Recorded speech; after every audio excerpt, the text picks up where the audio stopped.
Hey friends, and welcome to the Happy Hour Jamie Ivey podcast. I'm your host, Jamie, and I'm so excited that you're here.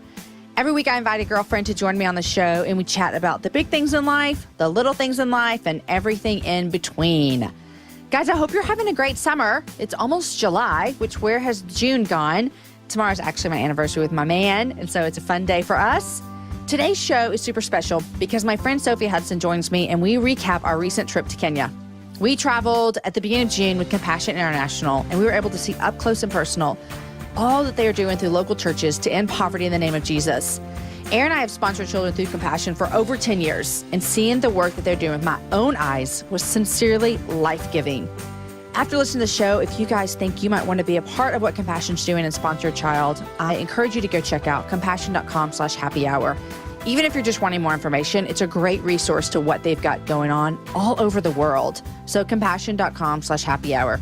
On today's show, we talk about our trip. Sophie shares about the worst car ride of her entire life, which I was with her, so I get it. The way that Kenya is so beyond beautiful. We both share about meeting our sponsored kids while in Kenya. Sophie has a new book releasing soon, and I may or may not have peed in my pants recently. And yes, we did happen to talk about that. Guys, I'm so happy that you're listening today. If you have thoughts about this show, come find me over Instagram. My handle is @JamieIvey. Let me know what you think. I love to hear what you love in the shows, what sticks out, what your favorite part of the shows are. It's really, really, really fun to hear about that. Guys, at the end of today's show, Shauna Shanks will be joining me to talk about her upcoming book, A Fierce Love, which is the July book club read for the Happy Hour Summer Book Club. If you want more information or you want to join in on the fun, it is super easy. Go to jamieivey.com/book club. And all of the information is right there with you. Guys, last thing, I want to ask a favor. If you're loving the show, would you mind leaving us a comment or a review or a rating over on iTunes? It's super easy to find it, jamieivey.com/iTunes. What that does, it doesn't just make us here at the Happy Hour happy, but it actually allows more people to be able to find the show. So we'd love a great review, a great rating, jamieivey.com/iTunes. Okay, guys, here is my conversation with Sophie, all about our time in Kenya, plus her book, plus some other fun things in there as well. Maybe a squatty potty conversation or two. I don't know. Here we go.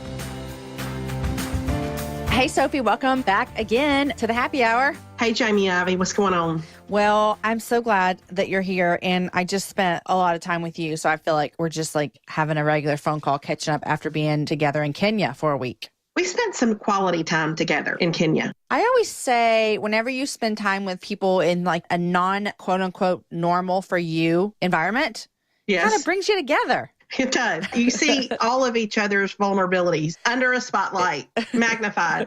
Like it's good times.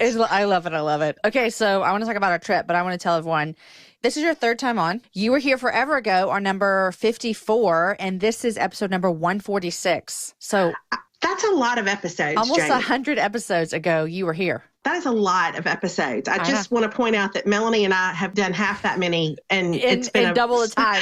over a real significant span of years. You guys you're the leader in the podcast industry. You've been here longer than any other of us women have been around. I'd be so careful about throwing that word leader around. I've said this every time you and Melanie are on. I remember one of my thoughts, and I'll say it again. I remember listening to you guys, and I was thinking, I can do this too. Like, you sure can. Listen to them. I can do this. Yes.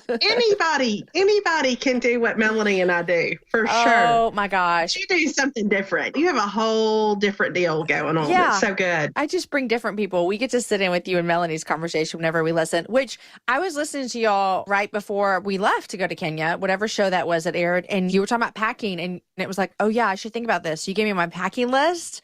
But you also told the story about how you thought you saw someone famous at a baseball game. And yes. I was dying laughing. Who was it that you thought you saw? Okay, I thought I saw Gerald McRaney, who was on Designing Women a long, long time ago, and then who has been on This Is Us this He's past the doctor, season. right? He's the doctor. And I was so convinced. I was so convinced it was him. And I was having like a whole... Like, I felt called to affirm and encourage him. I felt like he needed to know how much his creativity had meant to me in this last year. Anyway, until I actually walked up to the man, which is so not my personality. Like, I actually walked up to him and started a conversation. And as soon as he said something back to me, I was like, oh, that is not Gerald McRaney. I don't know who this is. But at that point, I was all in. Did you tell him what was going on? I just said, like, I never let on like, hey, I really thought you were Joe McCraney. Okay. And I just sort of played it off like, gosh, do you know that you look a whole lot like Gerald McCraney? And then we ended up talking for maybe like, I don't know, 10 or 15 minutes. But my friend Daphne was filming the whole thing. She was a little ways behind me with her phone. And when I got back to her, she was like, he really liked you. He was talking back. And I was like, see, no, it wasn't him. It wasn't. Here's the thing. That was not Gerald McCraney. Oh my gosh. My favorite thing about the story is that you were like, I need to tell him how he has impacted my life. I mean, like, I felt like it was for such a time as this moment that the Lord had given me to encourage him and to let him know that there was one particular episode that had ministered to me. I mean, I was all in. I don't know what that was about except some humility for me, for sure. Oh my gosh. What episode were you going to tell him minister to him from This Is Us? It was the one where his wife died, and it showed him going through grieving process, and it just laid me out. And so I was going to affirm, I was going to bless. Well, if the real Gerald is listening. Yes. Jamie, let's be honest. He probably is. Yeah. Yeah, right. He'll get the gist of the things from our show today. That is hilarious. Okay, so people know that we just spent a week in Kenya together, which this was both of our first times to the country of Kenya. And we traveled with Compassion International, which you have traveled with them before. It was my first time with them, although Aaron and I have been Compassion supporters and fans of their ministry and all they do for 10 years now. And so we just love what they do. But it was super exciting to travel to another country in Africa, because this is your second country. Am I right? Yes. I went to Uganda back in 2000. I think it was 2008 with Compassion. This was my second time to go to Africa with them. But I was, like you, crazy about Kenya, just so crazy about the country and the people. I thought it was just phenomenal.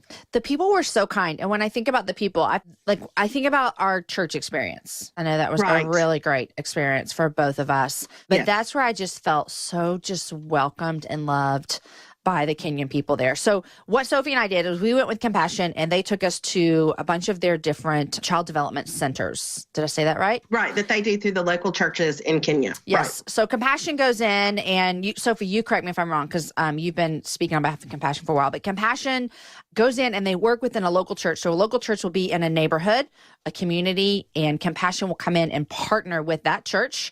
And then that church has people within them that say, you know what, we're going to find the neediest of the kids in our specific community. And then they join the community, they join the center for that specific center. And then that's where they're partnered with Compassion. Right. That was really good, Jamie. Well, thank you. That was impressive. Thank you so much. So we got to visit 3 different centers while we were there. And the very first one was in the slum.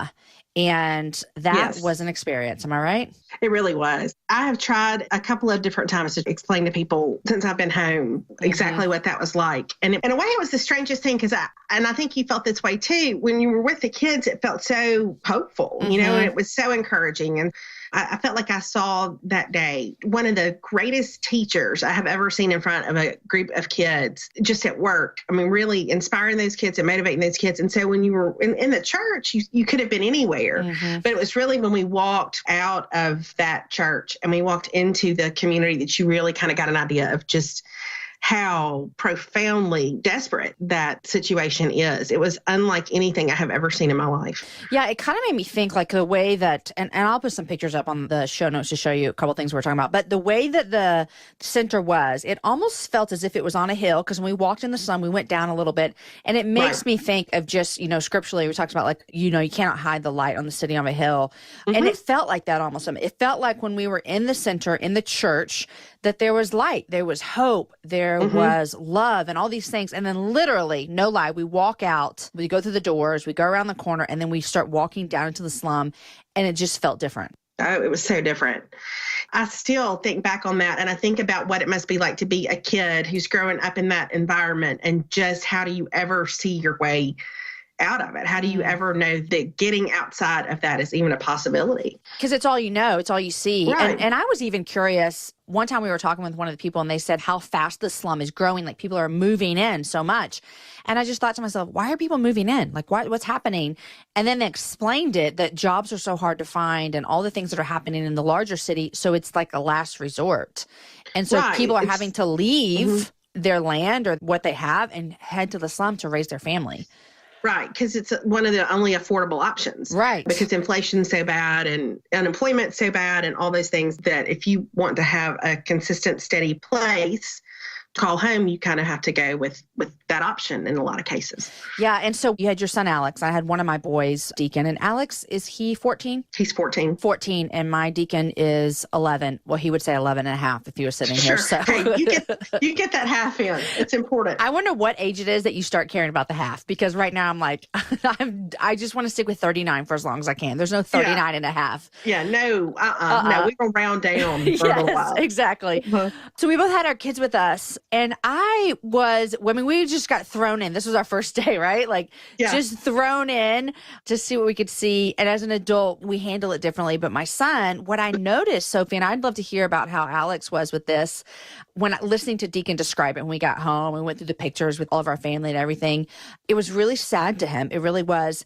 But you know what? He talked a lot, because we went into a family. I know you did as well. We went and visited a family in the slum who their girls are in the Compassion Project. And what he talked about more than he talked about with what he saw outside of that family's house was the hope that the mom had because her kids were in the center. Yes. That's what Deacon came Alex. home with. Yeah. Yes. Yeah. And one thing that I've heard him say several times is just, you see that joy is not restricted, and you see that light is not restricted by what seems overwhelmingly dark. Yeah. I mean, he's talked about the same thing, about just how, the mom that we saw was so happy to have a place for her family to live. And then she was so grateful to have a place for her daughter who was in the Compassion Center to go and learn and be in community and just have some of those basic needs met that are such a struggle for them. I loved seeing it with Deacon there and with Alex. It was fun to have a younger perspective on the trip as well. The mama's house that we went to that trip, she has twins, which, did you notice how many, and I don't know why I think that twins only exist in America. That's so dumb. Did you notice how many twins we saw? We did see a lot of twins. Brian, the child we sponsor, he has a twin sister. I don't know if you knew that because you didn't come out there with us. He has a twin sister. I think I vaguely remember that. That was the day when I had a little bit of a little episode with the roads and the van and the bumps. Oh, so, okay.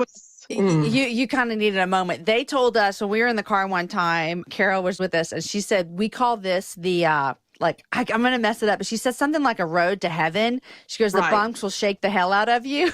Yes. I was dying. Yeah. I would say that was accurate. Remember when we got in the van, though, who's car sick? Who's car sick? We're all like, no. I'm car sick. I'll sit in the back. I'm never car sick. I don't know this car sick of which you speak. I will be fine. But when we got on that road, I don't know how long I thought we were going to be on the road, but it was around 15 minutes in my head. That was the maximum amount of time. Well, they just said it's just a little bit. It's just a little bit. We just got to be on a dirt road for just a little bit. Right. And we're on that road for 90 minutes. And then I think 20 minutes in, we're like, are we out? Yeah, just a little bit longer. And then finally, I think maybe after 40 minutes, I was like, how much longer? And then Trevor said, just a bit. I honestly, that's the one time in my adult life when I can remember being in a situation where I was actively, over a significant period of time, calling on the name of Jesus. Just please, Jesus, God, Lord, Jesus, God, please help me, God, right now. If I get out of this van, I will never get back in it. I will live with the Messiah people forever and always. I'm done. What was the worst thing in your mind that would have happened? Besides throwing up all over myself? Is that it? Well, Deacon was right in front of me. So I really, I was like, if I throw up on Deacon, that's going to be traumatic for him. Oh. Yeah, I think it was the thought that I was going to get sick, that I wasn't going to be able to stop it. You know what I mean? Because once you start, you feel, yeah. Mm-hmm. Yeah. Oh. And it's not like where we would have stopped. They'd be like, oh, let me walk over here and get you some water. Sure. Yeah. And it's also not like when we get around this curve up here, it's all going to be better. I don't know if you remember, but we drove by a power plant and they had paved about 300 yards of road. And it was such a tease because we turned onto that and I was like, and then as soon as you kind of exhaled, it was like, no, we're back on the bumpy. Oh my gosh. And you're right. There was no end in sight. I mean, when we stopped driving, it was the last bump and then we stopped and we were there. Yes. And then you turn around and more. I just want to explain. It was not a steady, what we're accustomed to a bumpy road being. It was a herky-jerky deal. Yes. It was big bump, stop,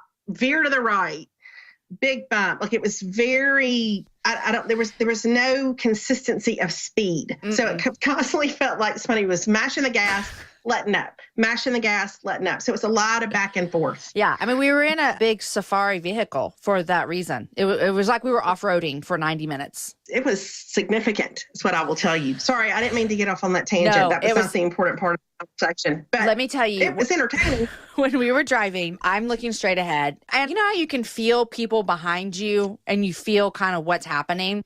I'm feeling that you're not feeling well, right? Sure, yeah. So I remember I turned around and looked at you and I was like, are you okay? And you didn't look at me. You just looked straight ahead and shook your head twice no. And I said, okay, I'm going to let her be, because if I don't feel well, I don't want people looking at me. But you honestly had this look like, no, I'm not okay. Don't talk to me. I got my eyes straight ahead or else something's going to happen. Yeah, I was locked in on that road. I was locked in. Oh my gosh, that was awesome. But that's the day that we went to the church. Yes, which was unbelievable. Was that one of your favorite centers we visited? Oh, for sure. I loved it. Yeah. I would say probably the day that really had my heart was the next day when we went to the little church in the mountains.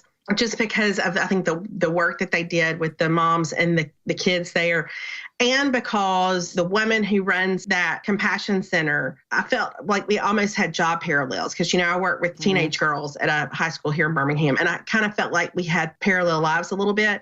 So it was really interesting to me to see how she loved on those women and ministered to them. But I think every day was kind of a highlight for different reasons. I loved every day just because of the unique things that we got to see kind of in action in those places. Yeah, it was great. So that day that we went to the church is actually a day that Deacon and I met the child that we sponsor, Brian. And I want to talk in just a minute about your and Alex's next day, meaning Joseph, right? Right. Yeah. So that day we were at the church, we met, and that's when we were with the Maasai people, which, the National Geographic, you see the Maasai people? It's true. Yes. It's all true. Like the amount of jewelry, the earrings, the beautiful draping, the music, the dancing, it's all exactly as I expected. And it was just wonderful. But that's the day that Deacon and I went out to meet the child that we sponsor, Brian. Thank you. Okay, Brian has a mother in America and a mother in Kenya. Jamie.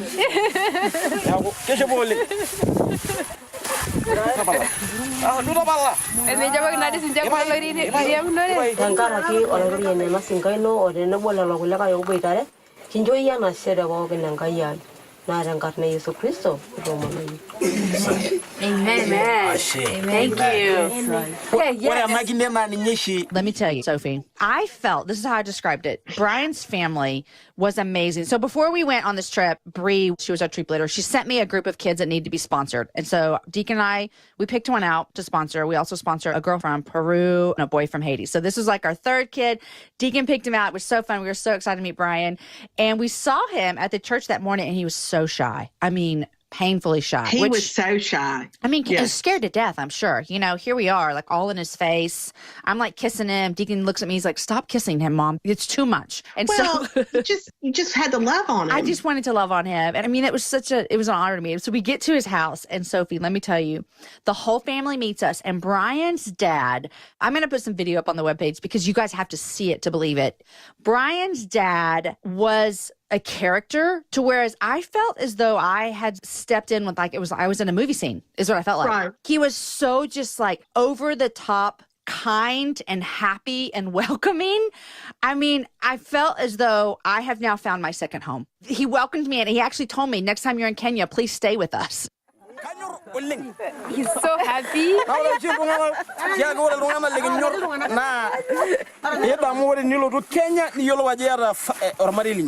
When you come back to Kenya again, you should know that you have a family here. We are very happy. Thank you. Very happy. Thank you. Very happy. So I love it. I wish I had met him. I'm so sad I didn't. I don't know if I'd get back in the car to head to his village after that, but I have a guest room. He even showed me a room in his house where I could stay. But Deacon and I met his family, and literally all I could think about was, Deacon and I, we're going to write Brian, and he's 5. Do you know how many years we have of this far away investing? And our investing is monetary through compassion, but also encouragement through letters.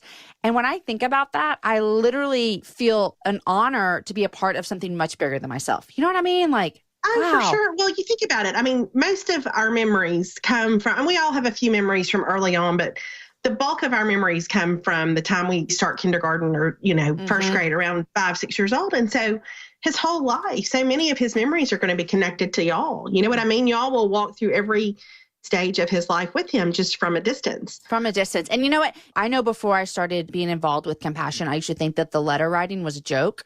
And I'll tell you, the very first home we went in and we talked to a mom and they told us that they have Compassion sponsors. And she's like, we write, but they've never written us back. And my heart broke. And then we would see other kids who they'd be like, here's a stack. My Compassion sponsor is Joan and she lives in Iowa. You know, I mean, like they knew and they remembered. So you really do get to be a part of their growing up. Weird as it sounds, it's actually true. I saw it with my own eyes. Hey, when we were in Uganda, this was 9 years ago, but we were leaving a church and this little boy ran up to me and was like, he was yelling and I thought I'd done something. I didn't know what was wrong. So I got down close to him so I could understand what he was saying.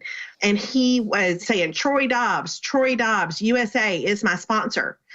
And sure enough, there was a man named Troy Dobbs who was in Texas. He was his sponsor. And I was so struck by that like in the middle of a rural village in Uganda, there was this kid calling out the name of a man who lived in Texas who sponsors him. That is so cool. But that he knew him, that there's a real relationship there. Yeah. And so it's really neat. Well, when I met Brian's family that day, literally, if I looked at the whole trip, it means so much to me to meet the family, to be able to correspond with Brian, but then also just to be like, man, what we get to give every single month of our money, it really is making a difference because Compassion steps in and they look at the whole child. You know, Brian's going to get medical care. He's going to get schooling. His family, if they have a need, they're going to step in. If they have a need, they'll let us know that they have a need. They're looking at releasing them from poverty and helping them like get a trade job and go to university.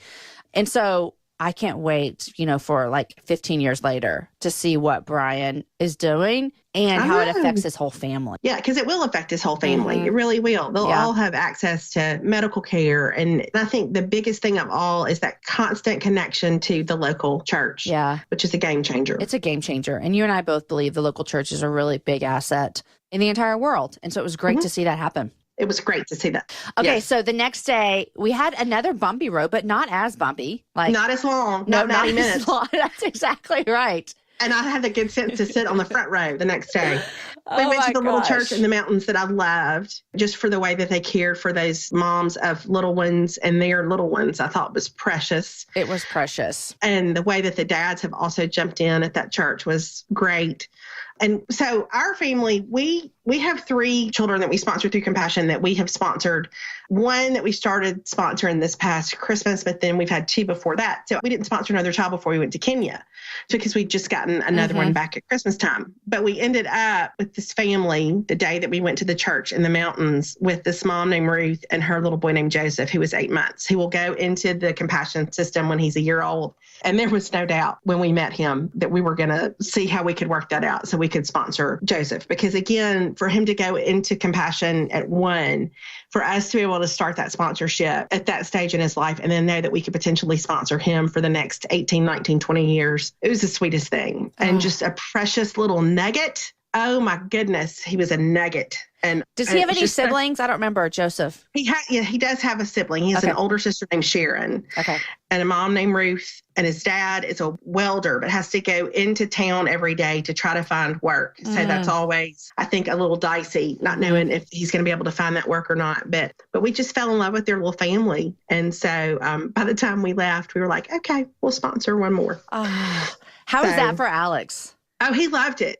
I think it was really cool for him to see, like, not just to say, okay, well, we sponsor Wilter in Ecuador, but like to sit in Joseph's house and to see where Joseph plays and to meet Joseph's mama and to see, like, she took us in the kitchen and showed us how she starts a fire when she's, got to heat up water for Joseph or cook for her family. And I just think that it's a whole different kind of connection when you actually see the place where they live and it's flesh and blood you touch. And so it was like that for Deacon as well when we went to Brian's house. I mean, it really made an impact, much more than the picture that you get, when you sponsor a child.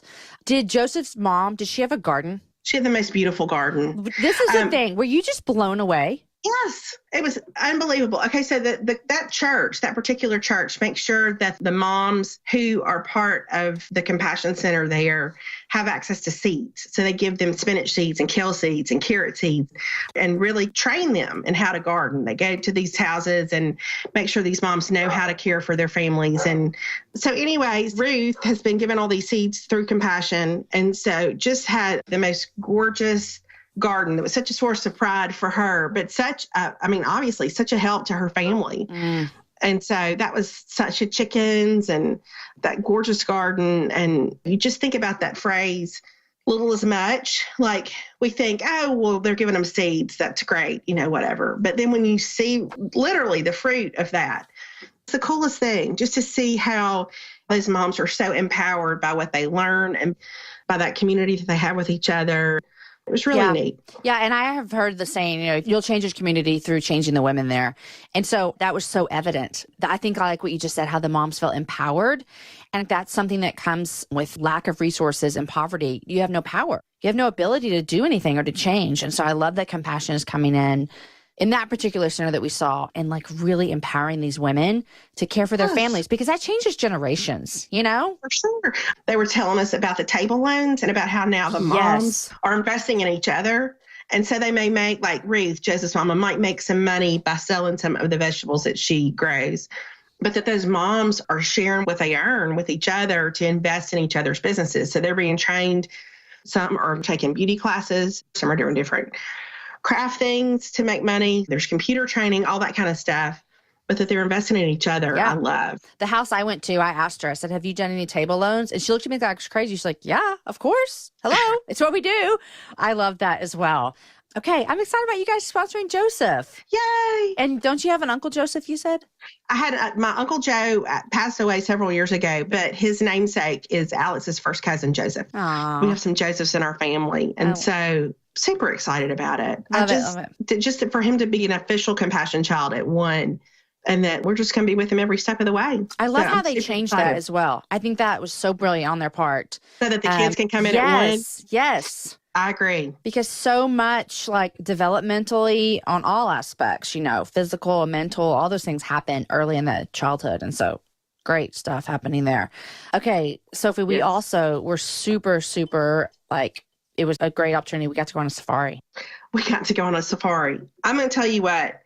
Okay, wait. We need to pause for one moment because I saw something on your Instagram story. What do you call it? Insta story, Instagram story. I don't know the lingo. Yeah. Okay, so one thing I'm just going to tell you a little bit. Like, never one time on the trip did you turn down an opportunity to go to the restroom. Not one time. Anytime we got ready to leave anywhere, so you might need to go to the bathroom. You were always like, "Yep, just give me a minute." Because here's the thing. I'm going to start crying. I'm going to be laughing so hard. Here's the thing.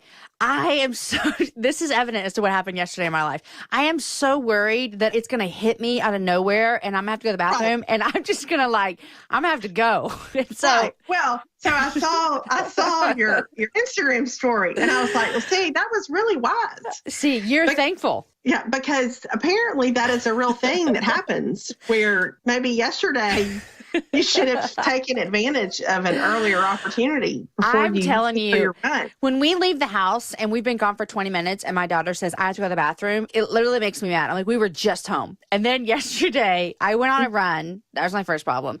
I went on a run. I'm trying every 6 months I run for 3 days, try to get back in shape. Right? Yes, there you go. Yeah. What to do. I went on a run 4:30 in the afternoon, which is close to death here in Texas. It's so hot. And I feel like we're coming close to my house. I'm like, I have to go to the bathroom. It's okay. I'll make it.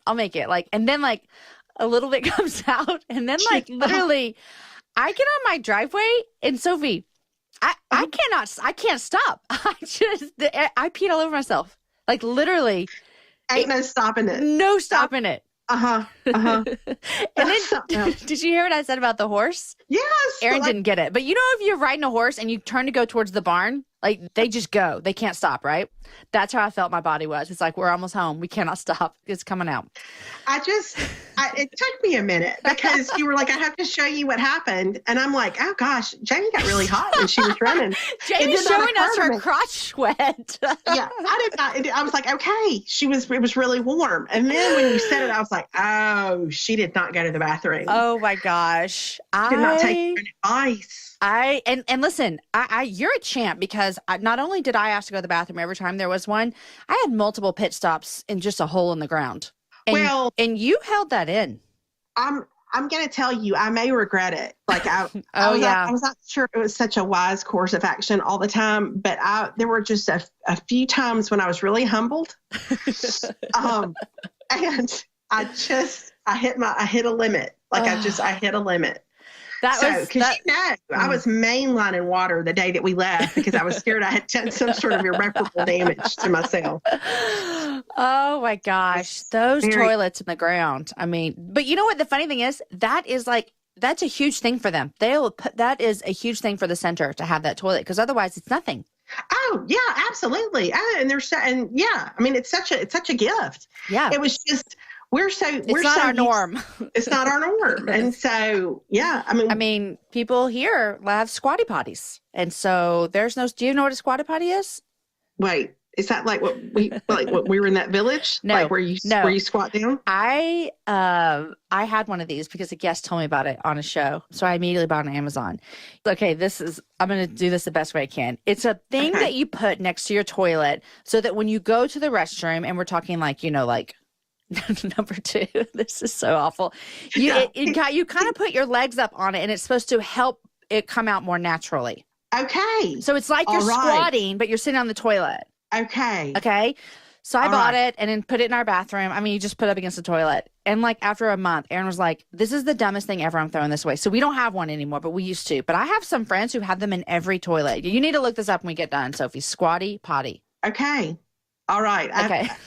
I have a feeling there's no turning back. There's no turning back. And I'm going to text you if you don't find it. There's a video of what? It's not a video of like someone using it, but it's their promo video and there's unicorns involved and all kinds of things. You're going to die. Okay. I'll send it to you. Okay.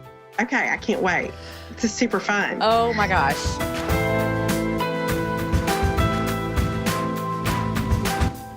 Okay, friends, I know you're loving this conversation with Sophie, but let me take a few minutes of your time to thank our sponsors. First, I want to thank HelloFresh. Today's show is brought to you by HelloFresh. Visit HelloFresh.com and use the promo code JamieIvey30 to save $30 off your first week of deliveries when you subscribe.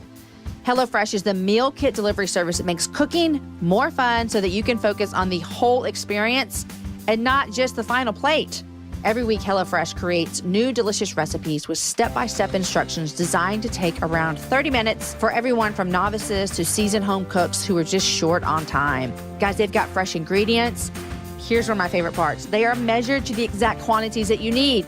So they do it so there's no food waste. But for me, it's awesome because I don't have to guess and I know I'm doing the right thing. HelloFresh employs 2 full-time registered dietitians who review each recipe to ensure it's nutritionally balanced. Guys, they deliver the food to your doorstep in a recyclable, insulated box for free. And now they're offering light spring meals. And they just introduced breakfast options. It's basically less than $10 a meal. Guys, I love HelloFresh. I do it every time Aaron's out of town because cooking for me is not fun. It's not enjoyable. And I have an amazing husband. Happy anniversary tomorrow. I have an amazing husband who does most of our cooking. But for me, when I want good meals for my kids and I know I'm in charge of it, HelloFresh is always where I go. So right now, you can get $30 off your first week. Visit HelloFresh.com, enter code JamieIvey30. Guys, I'd also like to thank another sponsor for our show, and that is ZipRecruiter. Hey guys, any of you hiring? Do you know where to post your job to find the best candidates? Because here's what we do know. Finding great talent can be tough. Thankfully, with ZipRecruiter, you can post your job to 100+ job sites with just one click. Then, with their powerful technology, efficiently matches the right people to your job better than anyone else. That is why ZipRecruiter is different. Unlike other job sites, ZipRecruiter doesn't depend on the candidates finding you, but it finds them.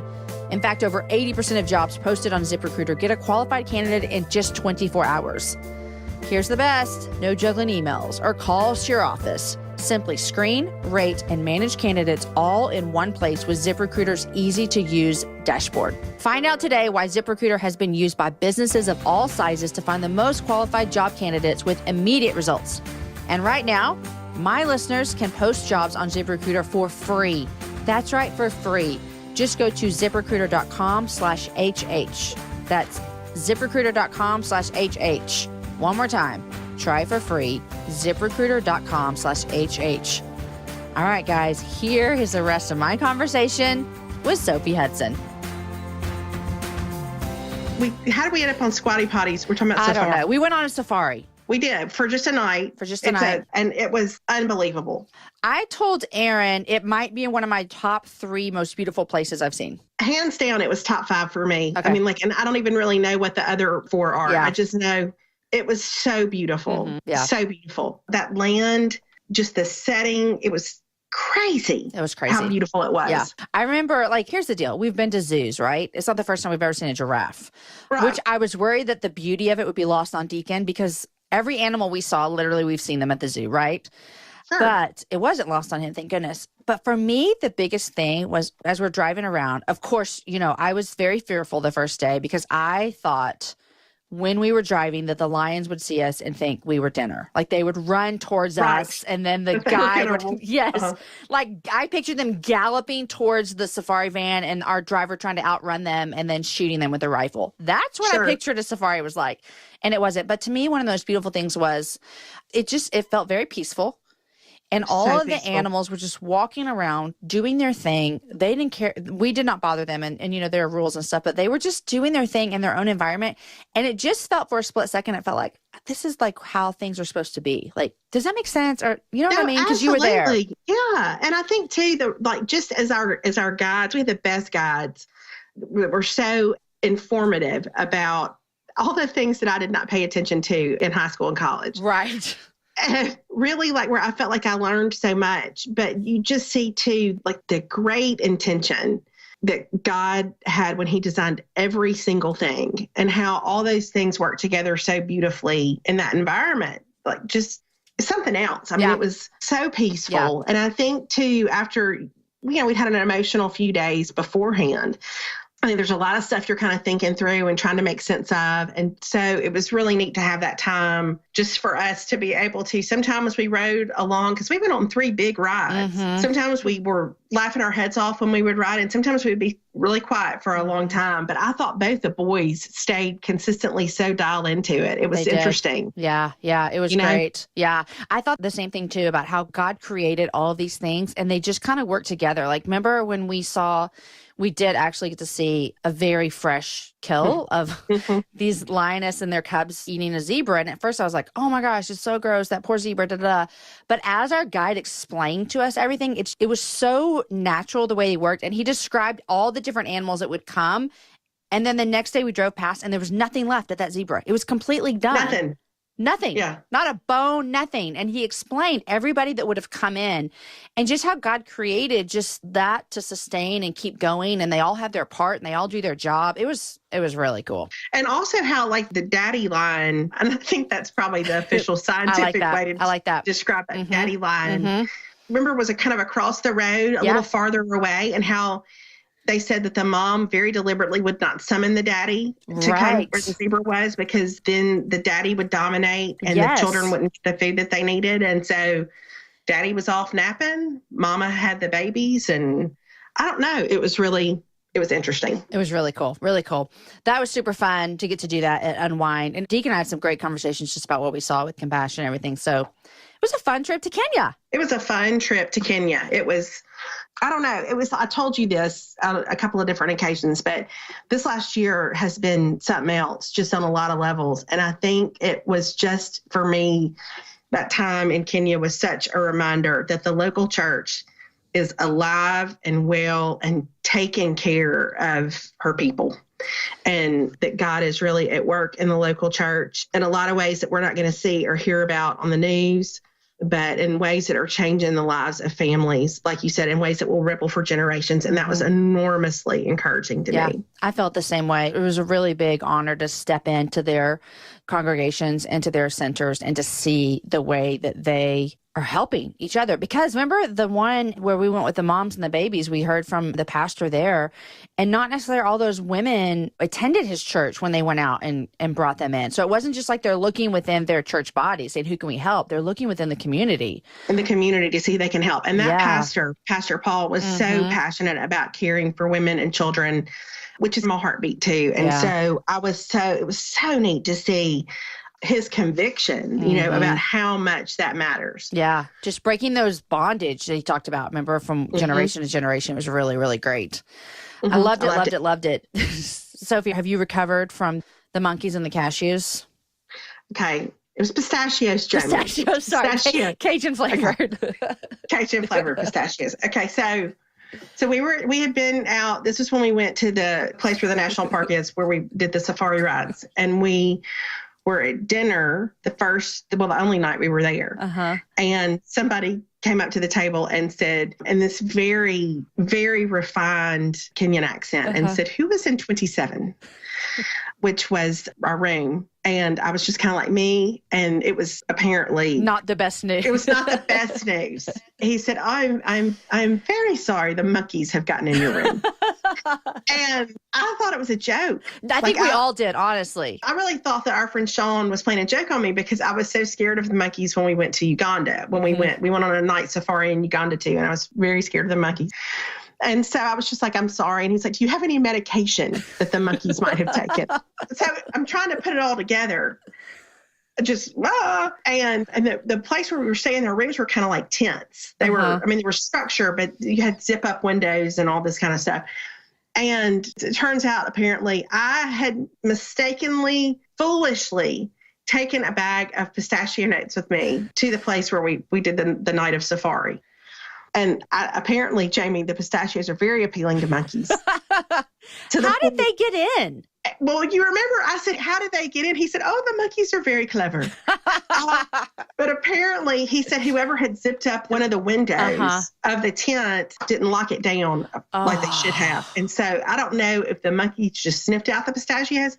But the next morning, by the time we got back, they had straightened up everything, because I was worried like that our passports were destroyed and it was pouring down rain, and you just kind of have this vision that the monkeys have dragged all your stuff out. I envision them like from the Jungle Book, like they've got like my bras on and they're like swinging panties around, and that's what I envisioned.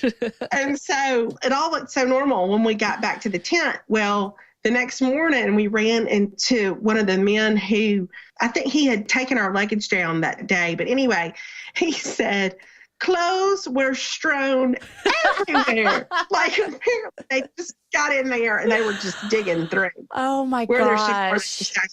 So. Oh, but you didn't lose anything. No. Besides pistachios. Besides the pistachios, which, I should have known. And the reason it wasn't funny to you at the table at all, but the reason it was a little bit funny afterwards is because you had told us earlier the measures you had gone to when you'd gone to keep monkeys out of your room. Right, that we thought would work. And I said, what's to keep the monkey from coming back?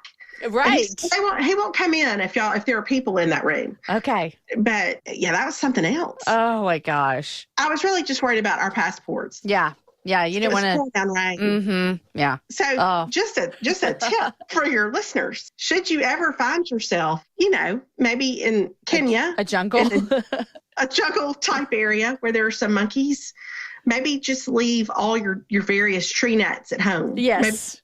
Yes. Maybe don't take those. Oh my gosh. I'm glad that you're laughing about it now on the other side, a week out. Yeah. It was a little funny to me at the time, but I felt so stupid. Like, I felt just like you felt like you'd done something. Yeah. That was the dumbest thing I've ever done. Like, why did I take pistachio nuts with me?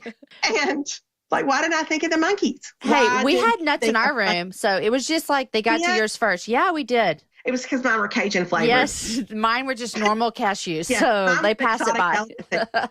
Yeah, mine were a little bit more. I didn't know you had cashews. I feel better now. Okay, I should have told you. I didn't even think about it. Yeah, we had normal flavored cashews. Oh my gosh. Okay, well that was so much. It was so much fun. So much fun. It was so much fun. Yeah. It was a beautiful time all the way around in Nairobi, and then in our night out in the countryside. It was a game changer. And then traveling home for 87 hours. It was awesome. It's a long way home. It's a long way home. I tell you, like, our flights were packed. Yes, packed. I'm super, super thankful that you got to come on here and us talk about compassion, because, we've sponsored a child through compassion over 10 years, and he used to be an artist that traveled and spoke for them. But I tell you what, we heard about compassion for about 3 years before we sponsored a child. And for us, it was just like, oh, that's awesome. That's awesome. That's awesome. But it took us a while to realize, oh, we can actually be a part of something like this. And so I think it's really cool that you and I got to be there and we get to tell people about it. Because for me, sometimes it just takes like, if there's someone I know and I trust that's seen something with their own eyes, I'm like, okay, I trust you more. And so I know that your people and my people, I'm just happy that we get to share our experience with them and tell them like how much we love compassion and how much we trust them and value what they do. Yeah. And how they really are making such a difference in the communities where they serve and where they partner with the local church. And I think because what they do is in cooperation with the local church, I just think it's huge because it enables the local church in remote rural areas to serve a little bit more expansively than they might be able to just, of their own accord. Their outreach is a little bigger, significantly bigger, even you would say. And I don't know, it's the coolest thing to see the church function as we know it was meant to function. Yeah, yeah. And for the local church to be a safe place, a life-giving place for those kids and for their families is huge. Yeah, and the pastor even said something that we see Jesus say before. He's like, meet people's needs and you can tell them about the gospel. I'm not quoting Jesus on that, but you know what I mean? He talks about like meeting people's needs. And they are doing that. They're going out and meeting physical, emotional, even mental and educational needs. And then they get to tell them about Jesus. And that's beautiful that they get to be a part of that. And I think, do you remember at the little church in the mountain when we were walking back behind were we walking together then where the dads had started the nursery? I did see that. Okay. Some dads have been so touched by what Compassion has done for their wives and for their kids that they have actually now are partnering with that church. And they've started a nursery where they plant little trees and saplings and all those things. And so now the dads are using that church land as a place to build a business that will help them generate income for their families. And so it's just neat to see how the church has built credibility with those dads through the way that they've ministered to the wives and the babies. I love it. And one thing that Sean told me that I didn't know this is that Compassion's goal is to not be there forever. I mean, Compassion wants to come in, partner with the church, and the church is in control of what's happening. And then Compassion wants to be able to leave and let them do their thing. And he was telling me about some specific centers that Compassion has left, that they've been there for a really long time. And then the church is making such an impact that the need is not as great anymore. And Compassion actually was able to leave. And I thought, well, that is beautiful. I mean, it really is. I don't know. There's something about that just makes sense. It just makes sense that if you want to make a difference in a community, you empower the local church to know the needs and meet the needs of the people there. And so, I don't know. It's awesome. Love it. Sophie, it was so great to travel with you, but I don't want to let this hour go by without telling everyone that you have a new book coming out. We didn't even talk about it, but I know. You actually said, we don't have to talk about it. And I said, yes, we do. But you have a devotional that comes out August 1st, All in All. And let me tell you, it's beautiful. Yes, it's for teenage girls. I mean, kind of all age teenage girls. Yeah, it's called All in All, and it's 100 journaling devotions for girls to walk through over the course of 100 days or a year, however they want to use it. What does it mean, journaling devotional? It means that there's a devotional every day that I wrote. And then after every devotional, there's a scripture passage to read. And then there are 5 or 6 questions to answer, just to respond. Got it. Typically there are 5 questions to respond to, just to kind of get you thinking. And I used to always love to write. When I was a teenager, I loved to have my good pens and I like to write things down and I like to keep track of all my thoughts. And so just kind of a place for girls to put what's going on in their hearts and their heads and really just to chronicle God's faithfulness to them and what he's teaching them and what he's showing them and how he's loving them. And hopefully it'll be something that they'll carry with them through a few stages of their lives and that will be meaningful to them in terms of just tracing God's faithfulness in their lives. So I'm excited about it. Well, I love it. It's beautiful. And I know it'd make a good gift for anyone going off to college as well. It's so pretty. And as a mama to a girl, I really appreciate quality stuff getting put out for our girls that are growing up. So thanks for doing that. I know you get lots of practice with these devotionals since you love teenage girls and work with them every day. I do love teenage girls and I love working with teenage girls. And I don't know. I just feel... I was telling a friend of mine earlier today, I had to go to the doctor earlier this week, and I saw a nurse practitioner who was a good bit younger than I am. And I just wanted to cheer her on the whole time because I love seeing younger women and I love seeing teenage girls, whatever the age is. I love seeing them step into that thing that God has for them. And I think it's our job as the ones who are ahead of them to cheer them on and to do everything we can just to encourage them. And so It's just kind of my heartbeat a Well, little bit. And I love it. Super excited about it. I love it so much. Sophie, I didn't even tell you I was going to ask this, but what are you reading these days? Ooh, you know what? I think I'm reading what I was reading on the trip. I started because I like to know a lot of times with my girls that I work with, I kind of pay attention to what they're reading sometimes, and I'll think, oh, I'm going to go back and see what that's all about. So right now I'm reading the Selection series, this young adult fiction that a lot of them are reading. So right now I'm reading a book called One that's in that Selection series. Do you like it? I do. I mean, keep in mind, it's one thing to read those books when you're 14, and it's another thing to read those books when you're in your 40s. Right. But I do kind of love knowing what they're reading. Yeah. And then I've bought, but I have not started what I saw you read, which is The Hate You Give. Yes. That's next on deck for me. You're going to love it. I don't need to tell you this, but I always give the other people, it has some language in it, and it's a really heavy subject. So go with that and know that it's coming. But man, I loved that book. Loved it. So that's next, probably a little different than the Selection series. It is. It is. Okay, I want to tell you, I recently read The Art of Racing in the Rain. Yes. I think I told you about it. It's by Garth Stein, and it's all told from the point of view of a dog. And so it sounds cheesy, I know. And I haven't read it because it sounded cheesy to me, but I picked it up at a thrift store and I threw it in my bag and I read it. And I absolutely loved it. I cried through it, and it was so good. It was such a fun summer fiction read right there, The Art of Racing in the Rain. And if you have dogs, you literally will never look at them the same. Like you will read this book and you will look at Hazel and you'll be like, what are you trying to tell me? Like, what are you thinking? What are you feeling? You will totally change. Hazel is always thinking the leaves are trying to destroy us. The leaves are coming to get us. Oh, so the raindrops are coming after me. That's what Hazel's. That's Hazel's. Well, you know, Hazel's a little neurotic. She's a little neurotic. Oh, that's hilarious. Mm-hmm. Sophie, thanks for coming on the happy hour. Jamie, thanks for having me. I hope your summer is restful. I'm so sorry you had the flu. The flu is the worst. It's the worst in the summer. Well, I've never had the flu in the summer until now. And so I am learning. It is not necessarily going to be at the top of my lineup for next year. I can tell you that. Have you just watched a bunch of TV? Just like everything? Oh, I have seen. And you know what's so funny? Not only have I watched television, but I have not watched DVR stuff. So I've seen all the commercials. Like I didn't have any idea. So now I've found out that there's a new moisturizer for crepey skin called Crepe Away. Like I've got all these things. Who would have known? Yes. I know. I would have never known if not for the flu. Well, thank you, Flu 2017, for Crepe Away. So I've watched a lot of Fixer Upper. I've watched a lot of Chopped. I've watched a lot of HGTV and all the infomercials. And I'm telling you, all caught up. The flu is not fun. Not fun. Okay, well, enjoy the rest of your summer. And thanks for chatting with me about how much we loved our trip to Kenya and your new book and everything that's coming out. I know. Compassion's the best. So, all right, Sophie, have a great summer. You too. Tell Deacon we said hey. I will. Okay. Talk to you. Sophie, thank you. Thank you. Bye, y'all.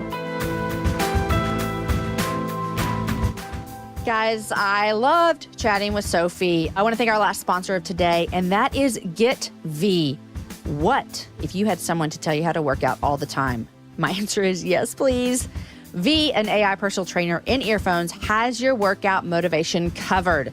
V coaches you to goals, encouraging you every step of the way. It is true. She actually says into my ears, Jamie, you're doing a great job.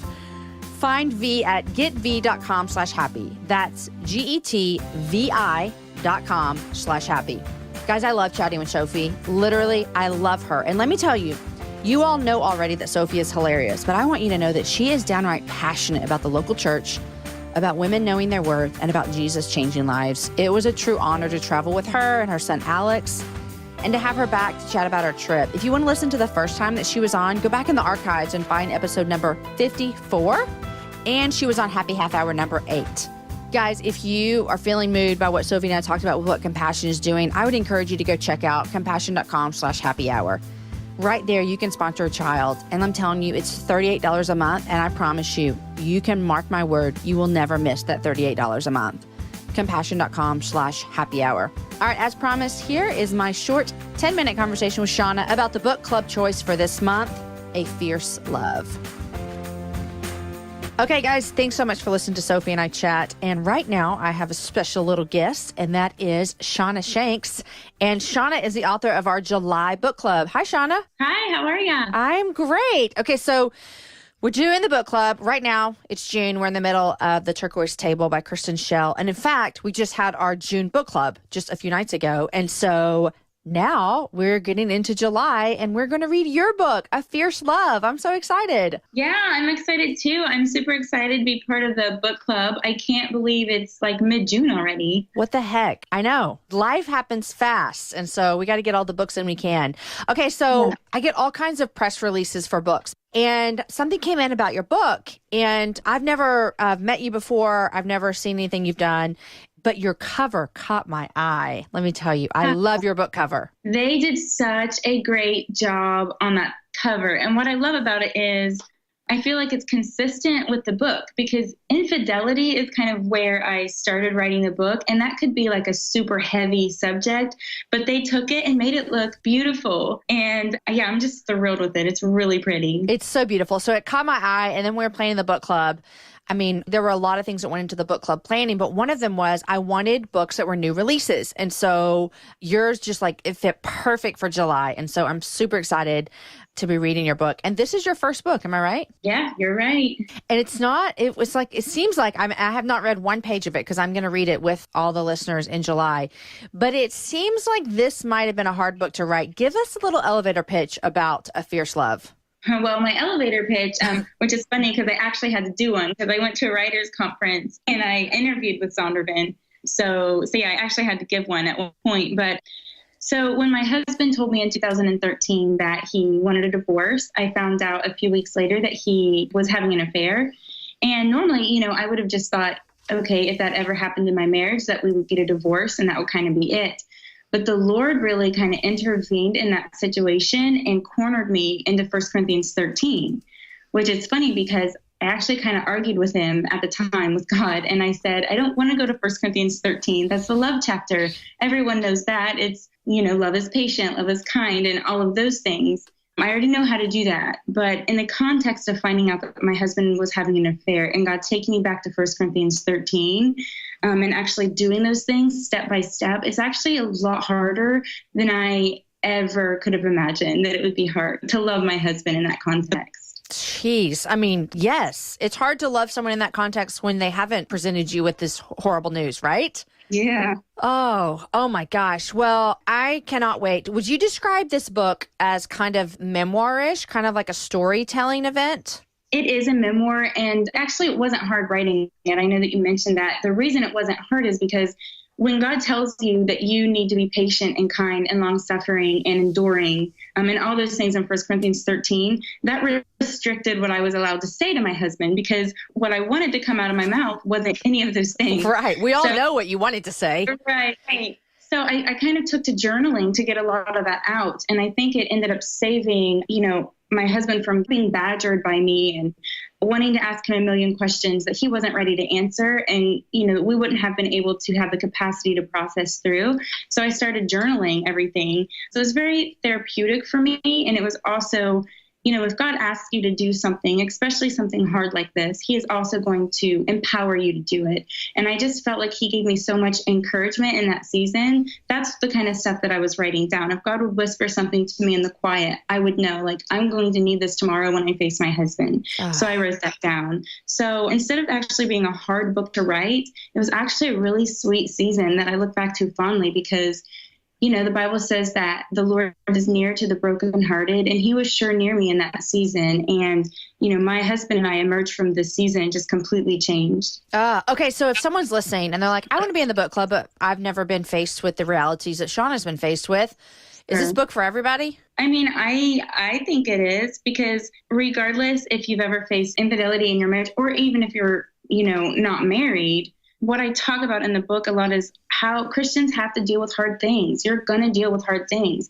And I think that, growing up, when I watched people deal with hard things, like they just crumbled, and they panicked. And, I'm from Southern Ohio, and we have like a huge heroin epidemic, and the poverty rate is really high. And I'm just used to people crumbling when hard things happen. But when I read the Bible, not just does he suggest that we not do that, he tells us not to. And he gives us an identity in his word. And it's us to up if we're going to stand true to his word and do what he says or not. And so for me, like, instead of just being a suggestion of, do not crumble in the season, it was kind of rebellion for me to go and wallow and be in self-pity when I knew that the Word of God promises a way out of that. If that makes sense. It does totally make sense. And so I love that it can be for anybody. I think this resonates a lot for us. One of my actually favorite shows I've ever done, and one that gets a lot of attention, is from when Jamie Nato was on. And that was episode number 68, if anyone wants to listen to that. But she walked through some similar circumstances like yours, and her husband are on the other side. And just the way that she spoke about those circumstances, I have a feeling is what we're going to get through reading your words as well. So I know that it will minister and encourage us women, even if we haven't walked through what you have walked through. Shauna, I cannot wait to dive into this book. I cannot wait. I can't wait just to continue on with the book club. It's been really exciting so far. Okay, so here's book club information. If you don't know, I've been talking about a lot this summer, but just in case you're just tuning in. So we have already done our June, we're in the middle of our June book club. You can read it if you want, but jump in with us for July. And it's this book that Shauna and I are talking about that she authored called A Fierce Love.